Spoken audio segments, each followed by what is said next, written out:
I don't know what God is doing in the midst of this, but I know that God is doing something. God is always just.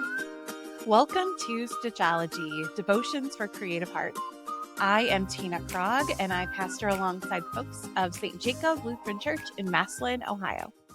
And I am Angel Jackson, and I pastor alongside the folks at St. Jacob's Lutheran Church in North Canton, Ohio. Hi. Hello. Week 5 of our Windows of Wonder Stitch Along for Lent this year. Can't believe it. Holy Week is next week. So whenever Lent starts, it always those 40 days plus Sundays. If you're wondering why the devotions and things don't add up. Whenever it starts, I'm always like, wow, this is going to be such a long journey. And by halfway through, it just rolls really fast. So here we are. Yeah, we as pastors are working on Holy Week sermons already. I've been, working on Monday, Thursday sermons. It's a little bizarre, but here we are. I have some show and tell today. Excellent. I love a show and tell. So excited. Back in January, I went to Arizona to visit my in-laws. Yeah. And I like to frequent local craft shops whenever possible because I like to see what the trends are. And also I like to support local businesses. And I found this really cute yarn shop called Tempe Yarn and Fiber. They are a yarn shop that sells locally dyed yarn. Oh, fantastic. And I thought that was just really amazing. So I found this awesome bag that says, today seems like a nice day to start a new work in progress. And that feels so much like what we have talked about here countless times. That is that sometimes work in progresses, or what do you call them? UFOs. Unfinished objects. Go into timeout. Exactly. Love it.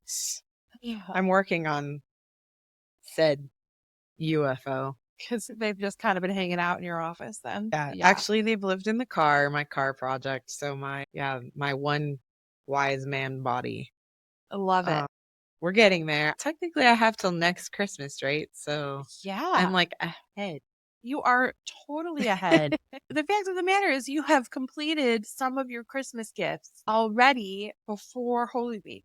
That's amazing. That's amazing. Yeah, I'm still working on my moons and the stars and the planets because, again, I also just left this kind of here. And chances are you'll see it again next week because my home projects are my dissertation artworks. We believe in the importance of office projects, car projects, purse projects. Last week I was working on this project and I needed to count a decrease row and I probably did it 3 times. So I have to have things that don't require as much counting or following of the pattern when I'm in meetings, or I need my half of my brain for something else. So exactly. Right now my whole lap is covered with books that yarn and embroidery thread, and so a little less convenient, but you can't pack up in a hurry. We like to start our time together by sharing where we've seen God in the world. This is our devotional time. We believe firmly that prayer is a way that attunes us to God's presence in our lives. And then we talk about devotional crafting in particular. We're talking about these steps of a ritual. Intention, why are we doing this? We're spending this time to help learn about where God is at work in our lives and through the Holy Word. Awareness, taking note of God's presence, and then reflection. What does this teach us so we can go forward and continue to be good disciples? So as a part of our awareness practice, we share where we've seen God in the world. And I'm wondering where you have seen God in the world this week. We have been birding, though birding in the winter is a little less exciting because a lot of the songbirds haven't come back yet. The duck migration is at its end, and you have to go certain places to see ducks, right? I did not know you have to go certain places to see ducks. Well, I mean, I can't see ducks. I see no ducks from your window. Oh, I see what you mean. You know what I mean? So you have to go to a body of water. And some of them do require a deeper body of water. So, all of that. Okay, that's helpful. Thank you. So you have to deliberately go birding. The last couple of weeks, I've had a family of bluebirds that are just like that bright, like some of them are definitely male, so that bright flash of Oh, blue. And they've been sitting in the bushes in front of the church. And so whenever I pull in, they greet me. And whenever I come out of the door, they fly away. And I get that bright flash of blue. Delightful, right? But today I was then leaving, so delighted with my bluebirds on my way here. And I saw what I'm nearly sure was a flock of snow bunting. So snow buntings are animals that we only get during the winter. They migrate oh, south, but they only migrate like this far south. So like we are their oh. winter destination. You can't see them in the summer, but they're not super common and they're field birds. Like they're not in the trees. They're always like scavenging on the ground.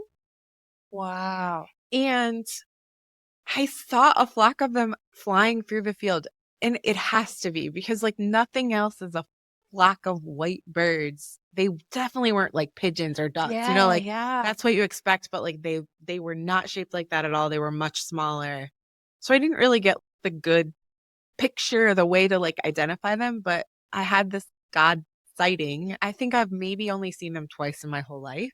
I love when God breaks into ordinary life, right? Like where you're just like, wow, that was a jolt of miraculous in the middle Yes. of a drive from one meeting to Oh, another. I love So that. that was my God moment for the day. How I about love you? that.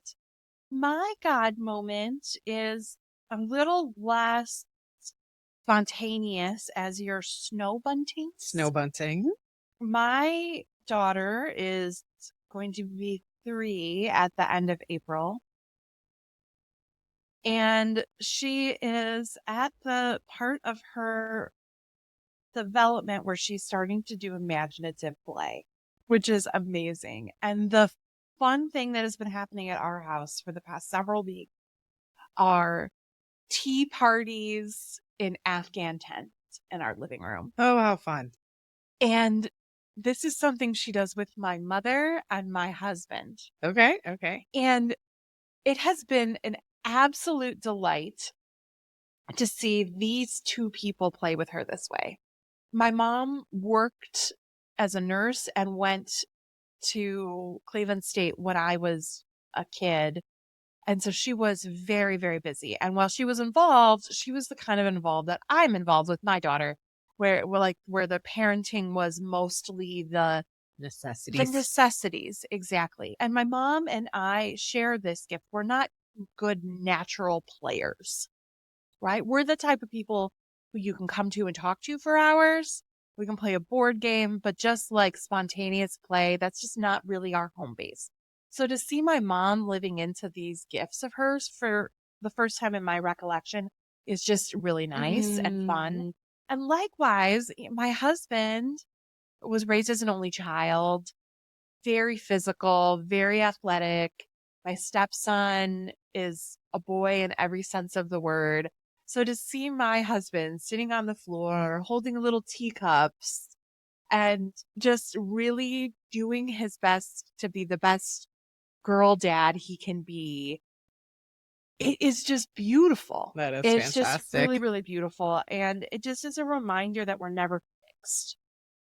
We're Jillian is gaining these new skills, and so are my husband and my mother. And I love that. Yeah, what a joy to watch. It also feels like a bit of this beloved community that we've been talking about in the Gospel of John, that being with other people shapes us into being new people. That is so fascinating. We've been doing a study on Dietrich Bonhoeffer in our Sunday school class. The Bonhoeffer experts that wrote up the curriculum, which comes out of the Bonhoeffer Society, which is great resources if you're looking to do anything with Bonhoeffer. But they were talking about like that all of his theology starts with other, which often we think when we say the word other, we're like othering people, like the other. But it's when Bonhoeffer uses it, he really means neighbor. Our goal in life is not to be good, but to be human. And to be human is to be in community with other humans. Oh, And that is a lovely task, right? Like, is to be responsive. And that's so much of what Jillian is learning and what what your spouse and mom are modeling is this isn't really my thing, right? Like, Exactly. but I'm going to enter into your thing to love you. And that's what's beautiful. I love that idea of being human as being in relationship. I'm seeing that same theme reflected in my study of the mystics. Mhm.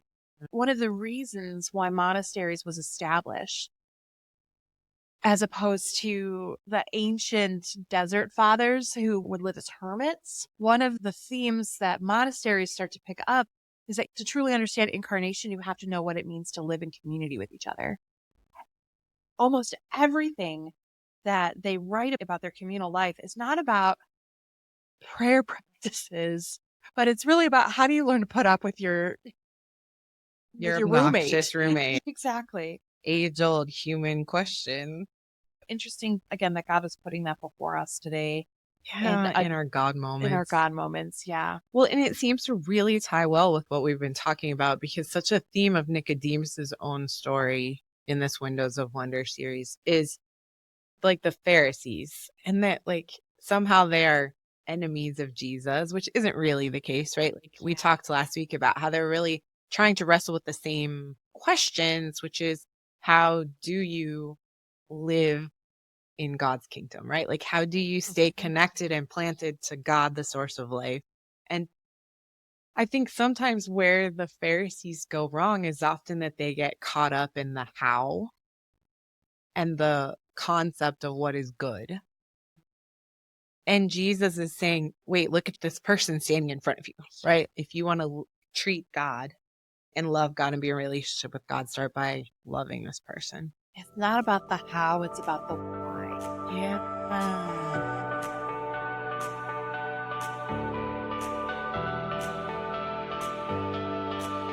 We've skipped quite a bit in John. Lots of things have happened, but we're moving to 19 today. It's a little bit of a jump. Jesus does some more signs, does some more preaching, Mhm. continues to anger the people.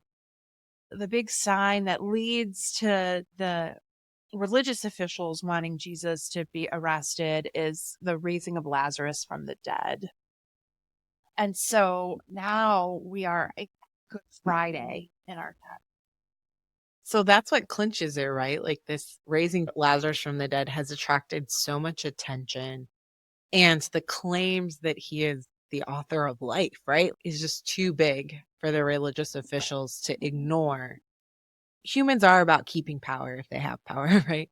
And Yeah. so they certainly are protecting themselves and their jobs, but they are caught between a rock and a hard place, between the people and Rome.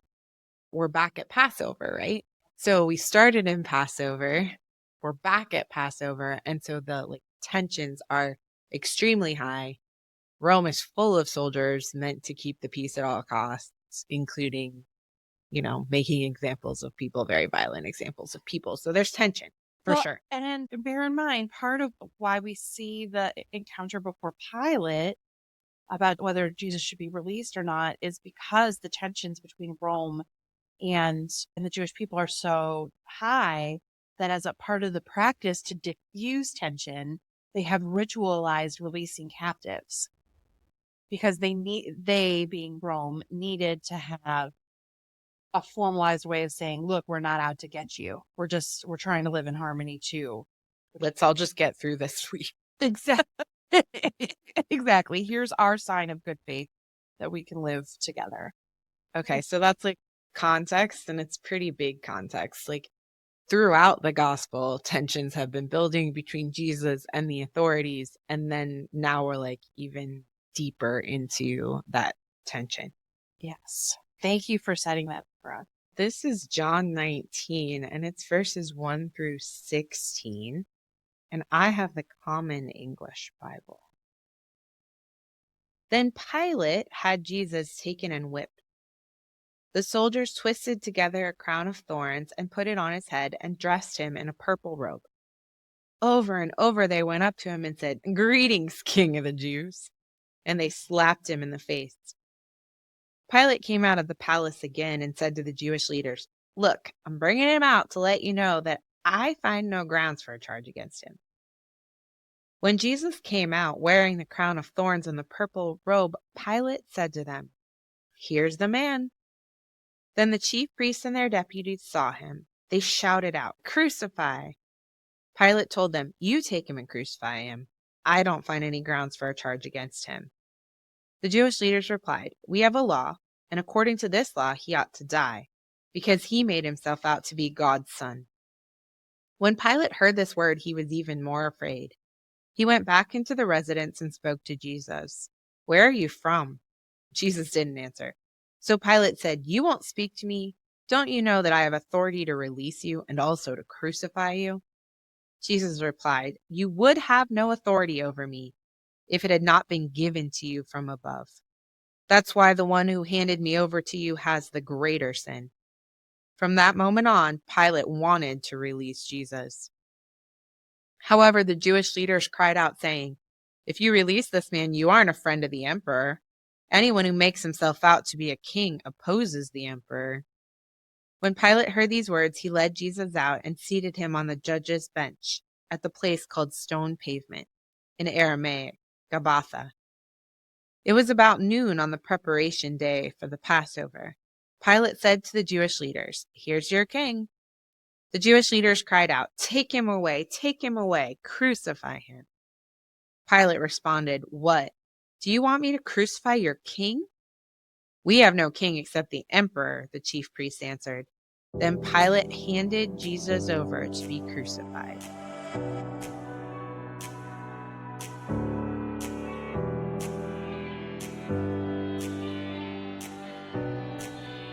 I'm Laura Franks Benton from justbraveenough.com. We're a diverse group of clergy women who recognize that our difference is our strength, enhancing our work about the named and unnamed women in Scripture.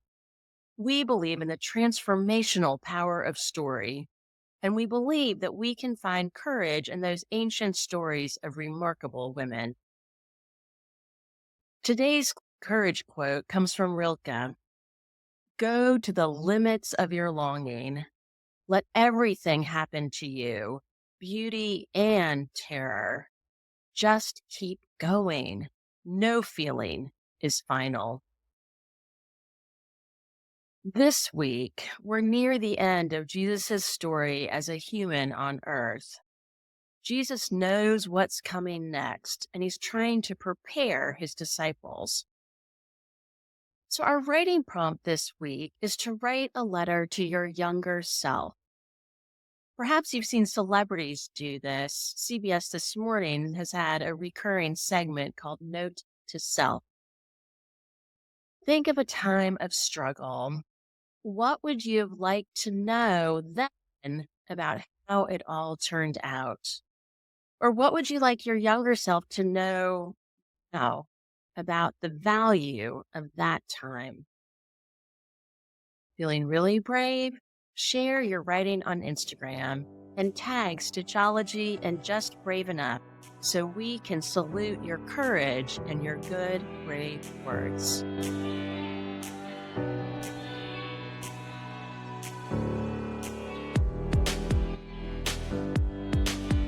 Pilate is not a great guy. Pilate also is doing his job. And himself afraid for his job, right? Like, Yeah. he is, along with the Jewish leaders, like, he's not the emperor. He owes allegiance and is tasked with keeping the peace.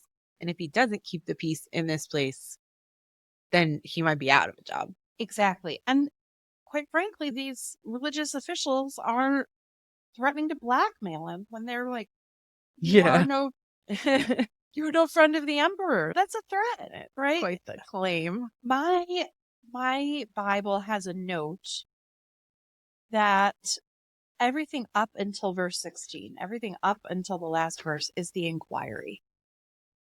And so the judgment does not happen until the last verse.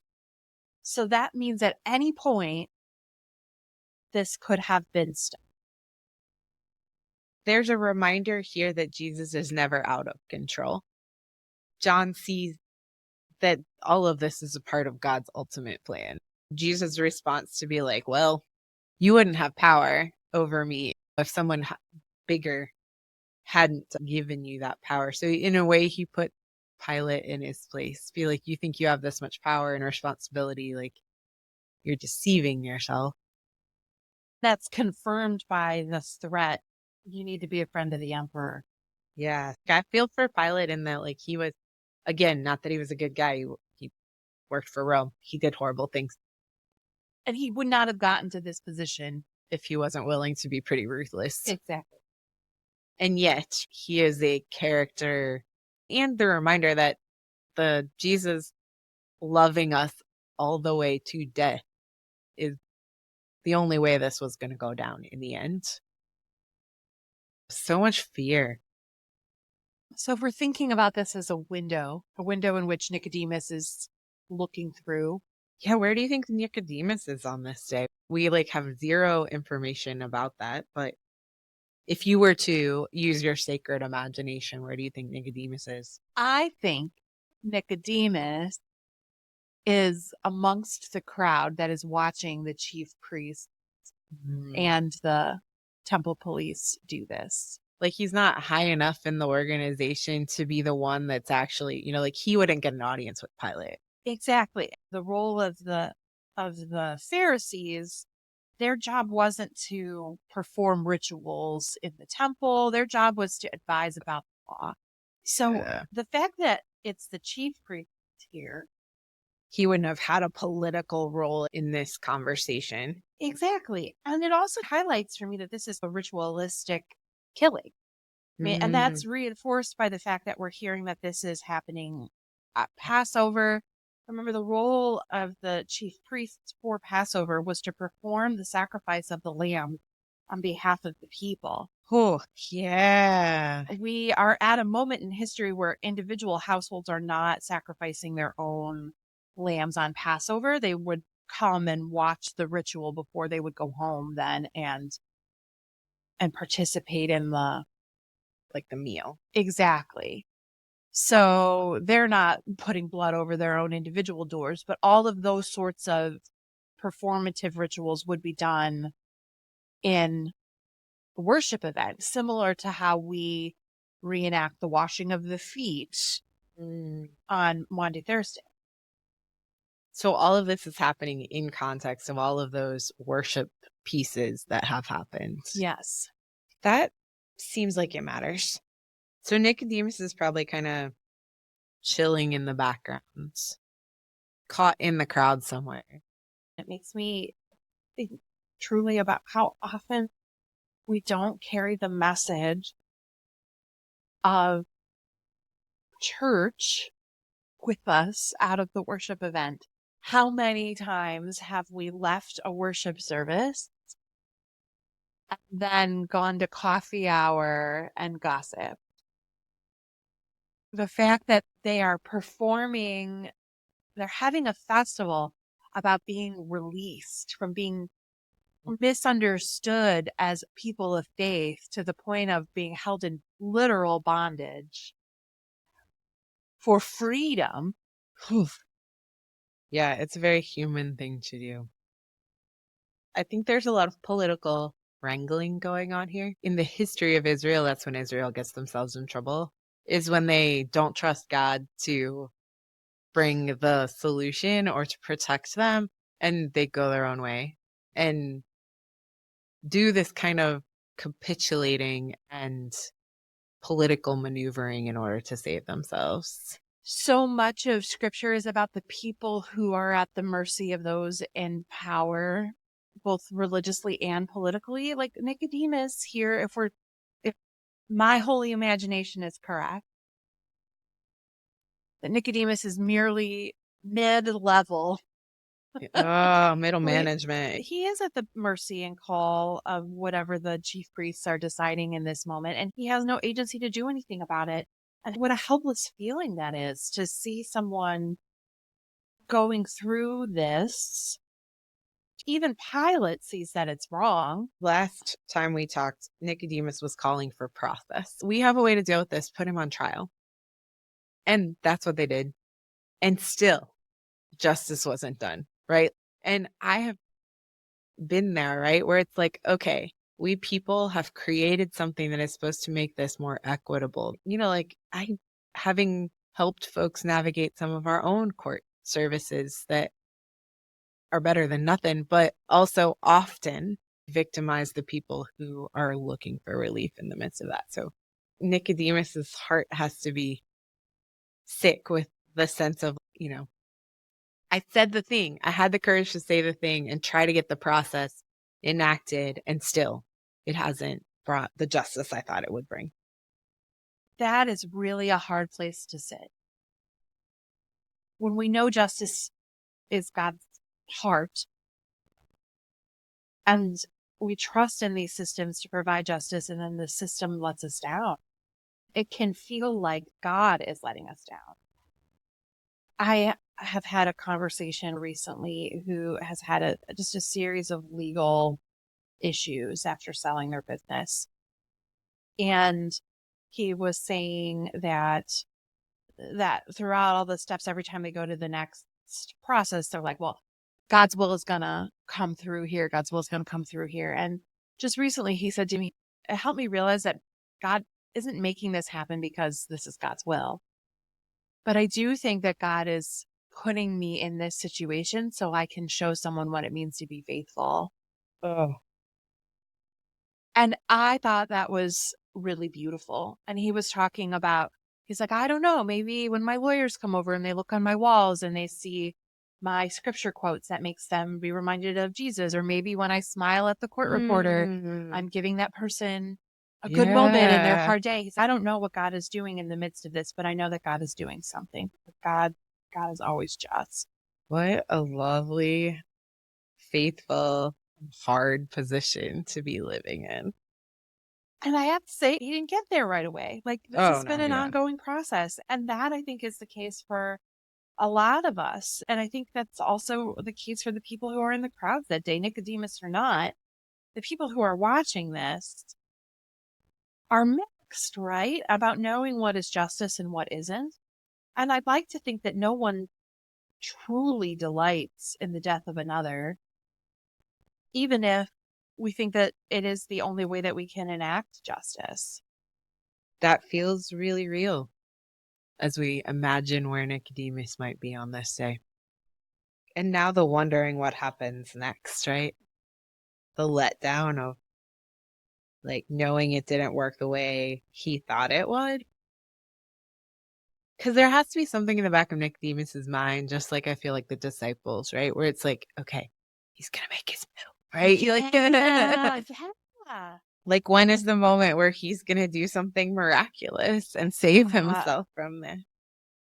So I wonder if that's what Nicodemus is watching for too. If he's moved into belief so much now that he's waiting for Jesus to do something about it. I think we imagine God to be too small. Mm-hmm. When we think that the only solution to this problem is Jesus somehow talking his way out of it, or arguing to Pilate, or just miraculously escaping. Like people have tried to throw him off the cliff before and he's just passed through them. Like, why is he still there? Exactly. I think we think too small because radical love is really the only thing. It's really the only thing. And we never go there first, which is why we need God to take us there. Absolutely. That seems like a wonderful place to conclude our penultimate. Kevin would be so proud of you right now. That's his favorite word. It's penultimate. That's a very fun word. Our second to the last Windows of Wonder Lenten series. And we will look forward to next week. And in the meantime, may God bless your resting and creating. Amen. Thank you for joining us for this episode of Stitchology Devotions for Creative Cards. I am Tina Crog, and on behalf of myself and co-host Angel Jackson, we hope you have enjoyed this episode. For full access to all of our Stitch-along and Craft-along materials, please visit stitchologycrafts.com. Special thanks to Pastor Laura Franks Benton for serving as our special contributor this season. Visit her work at justbraveenough.com. We would also like to thank our congregations, St. Jacob Lutheran of Massillon, Ohio, and St. Jacob's of North Canton, Ohio, for being our primary sponsors. If you would like to sponsor the show or support the free crafting options we provide to creative devotional enthusiasts, please visit our donation section at stitchologycrafts.com. Thanks again for listening, and until next time, happy stitching!